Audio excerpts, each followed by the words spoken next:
Welcome back. As we celebrate Asian American and Pacific Islander Heritage Month, we bring you a story about people who went out of their way to preserve their community history. Yeah, several years ago, a cache of photos capturing the faces of Japanese Americans were discovered in the Northern California town of Marysville. Those photos were taken only a few months before those people were shipped off to internment camps, and now we're able to share their story thanks to one compassionate photographer who snapped those images 81 years ago and two local historians today who took it upon themselves to document an important moment in time.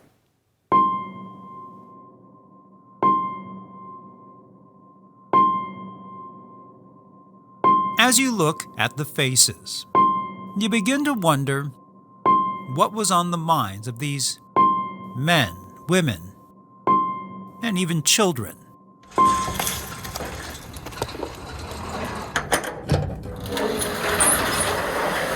Their story can be found in a tiny storage room in Yuba City, carefully packed away in cardboard boxes. The big reveal. Where even today, David Reed, These handsome young men. one of the caretakers of the photos, still wonders what the faces are trying to tell him. Yeah, you'd love to sit down and talk with these folks about their experiences. Many or most were American citizens, adding to the tragedy of what happened. But who are they? And where did they come from? Terry Bush, who is an amateur behind the lens, knows the answer to those questions. Where inside his Los Altos home, he showed me boxes of old rolls of film that date back 80 years ago. He really specialized in women and children. He really had a knack. And a card catalog identifying Might be pronounced Goichi Katayama, every single person, Mrs. Kawamoto, Japanese registration. giving names to those black and white faces. I feel like I'm a keeper of long-time ancient history in some ways. The keeper of history, the keeper of his father's story, Clyde Bush, who in 1942 owned a tiny photography studio in the town of Marysville. The story was an older Japanese guy came to his studio, which was in the basement of his parents' house. Clyde snapped his photo and told him to come back in a few days. He had no idea what would happen next. My dad's mom, early in the morning, came up and knocked on his door and yelled at him, "You need to get down here right now." Well, there's a line of Japanese from the back door at your studio out to the front street. Okay, he rushed down and started taking pictures. It went on for like 2 or 3 weeks. All of these Japanese were coming to his little tiny studio. He'd only started it a couple years earlier. Toward the end, he asked one of the other Japanese gentlemen, "Well, why is everyone coming to my studio?"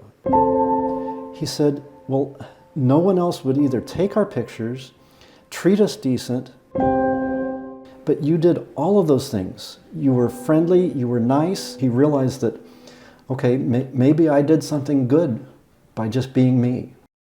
Through the lens of his camera, Clyde Bush offering a simple act of kindness at a time when local Japanese Americans would need every bit of empathy. In 1941, with the bombing of Pearl Harbor by Imperial Japan, the U.S. entered World War II. President Roosevelt signed Executive Order 9066, ordering 120,000 Japanese Americans living on the West Coast into internment camps, including the families in these photos. Again, it's assumed they were for ID. Since there were so many in the same time frame, it's assumed that it was related to some requirement to have identification as part of the internment camp experience.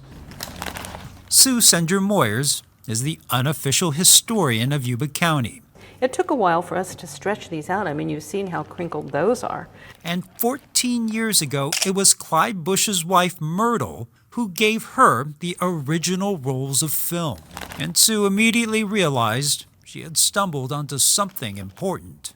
I worried that I would be able to do justice to it. I'm just one small person that came upon this treasure trove of history, and I wanted to get it to the right place. That's when she reached out to David Reed, executive director of Yuba Sutter Arts in Marysville, where 5 years ago, together, they brought the photos to life. Seeing them all en masse like that was quite an experience. Putting 100 of them on display. We worked for weeks curating the collection, getting the enlargements created, and then hanging them on the wall of our gallery in Marysville, and it's overwhelming. I mean, I still get emotional just thinking about it, and seeing those faces and the uncertainty and everything else that they must have experienced. And the photos literally grew into something much bigger. Just outside of town, Sue and David led the charge to give the people in the photos and their story a permanent home. So many things happened in this area. People driving by say, what happened here? The pictures now flank the Arboga Assembly Center Memorial Park, a former migrant camp, the site where the local Japanese Americans were rounded up and imprisoned before the government shipped them off to internment camps. Their stories.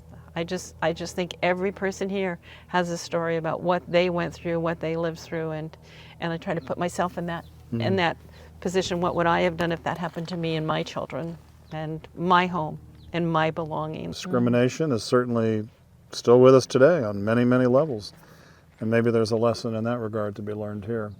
Lessons from people who lived in the community. Their stories captured through the kindness of a camera. The faces of the past, now never to be forgotten. The Arboga Assembly Center Memorial Park just sits outside of Marysville in the town of Olivehurst, and as far as we know, this is the first time these photos have been presented outside of Yuba County. Our goal is to connect the people in those photos with their family descendants who, well, might be living here in the Bay Area. We would love to hear from you. And we have posted more than 80 of those photos, the ones where we at least had a last name, on our website at kpix.com.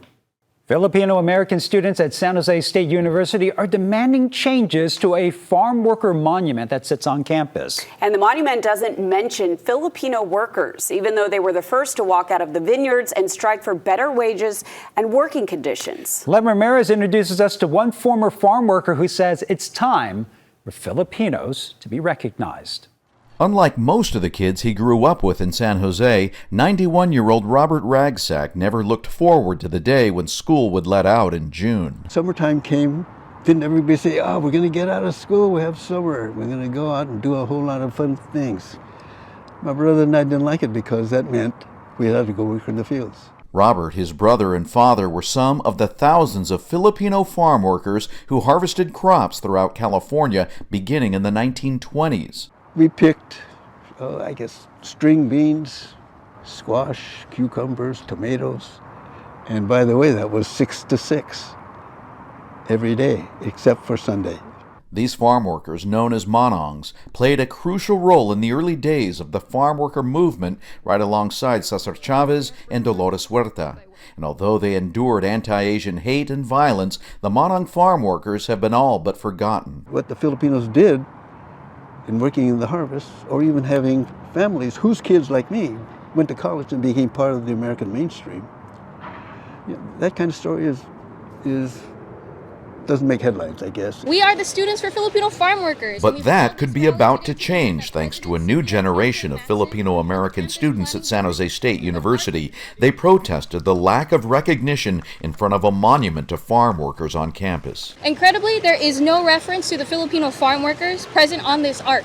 Robert attended the protest and, as a former farm worker, had even stronger words. It's awesome arch, but it's a damn insult.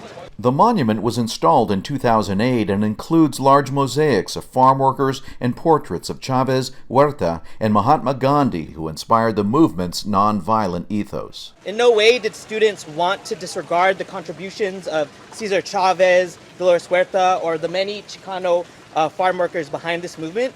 but we wanted Filipino-American farm workers to be recognized. The students are demanding the university also build a tribute to their leaders like Larry Itliong, who first organized the Delano grape strike in 1965. Later, Filipinos and Mexican Americans came together to form the United Farm Workers Union, or UFW. Chavez supporters are backing the students. I believe that anytime we tell the farm worker story, it is incomplete without adding the story of the Filipino farm workers. The students now have a meeting with the university's president to discuss ideas to recognize Filipino farm workers. The students have brought a compelling case to our student affairs folks, and we're willing to talk about it.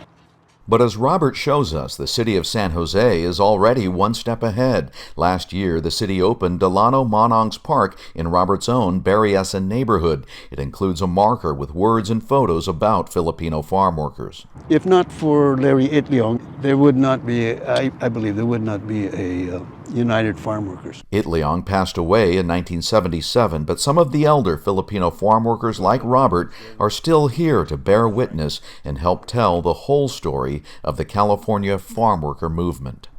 Soon after you drive through the gate into San Francisco's Chinatown, there they are, the iconic red lanterns above. A lot of them were destroyed in our winter storms, but members of the community are working to make sure they're back soon, better than ever. You can tell that the hail has really done some damage here. Chinatown's famous lanterns that have dressed up Grand Avenue for the last 10 years took a beating during recent storms. They were no match against the hail, heavy rain, and strong winds. Mother Nature left them in such bad shape, an entire block of lanterns had to be taken down. Many that are left are torn. Pretty heartbroken, actually, and a lot of the store owners afterward asked how we can install new lanterns.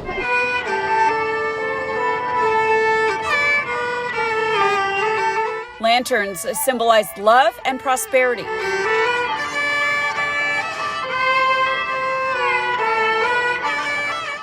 Jenny Chan, Associate Director of the Chinatown Merchants Association, has partnered with the nonprofit Be Chinatown to launch a fundraising effort for 3 blocks of new lanterns. Co-founder Lily Lowe said they're more than just a photo op. I feel safe because and beauty of symbolism of Chinatown, and without the lantern, I feel like Chinatown is. There's no color. Actually, a lot of people come to Chinatown, take photos with the lanterns, and then they tag us in it. It helps us a lot with SF tourism because people look at Instagram and then they figure out where to go. In fact, during our interview, we saw people doing just that, taking photos with the lanterns in the background. Each string of lanterns costs about $1,000, including labor and materials. This time around, they plan to hire contractors to properly install each string and to improve its lifespan. This is something new and challenging for us, but we're going to find an innovative way to really secure it with better bracket for the new lanterns. And also, if we over fundraise our amount, we're also going to install lanterns on the 500 block of Grand Avenue, since the store owners, they're always complain about safety. Its goal is $50,000. The two groups are thankful for the outpouring of support so far. They hope they can replace all the lanterns before the summer tourist season. So far, more than 250 donors have contributed toward that $50,000 goal. Alaska Airlines pledged to match donations up to $20,000. Up next, it's a lot more than just getting from point A to point B. The deeper meaning behind what is known as the Banh Mi bus.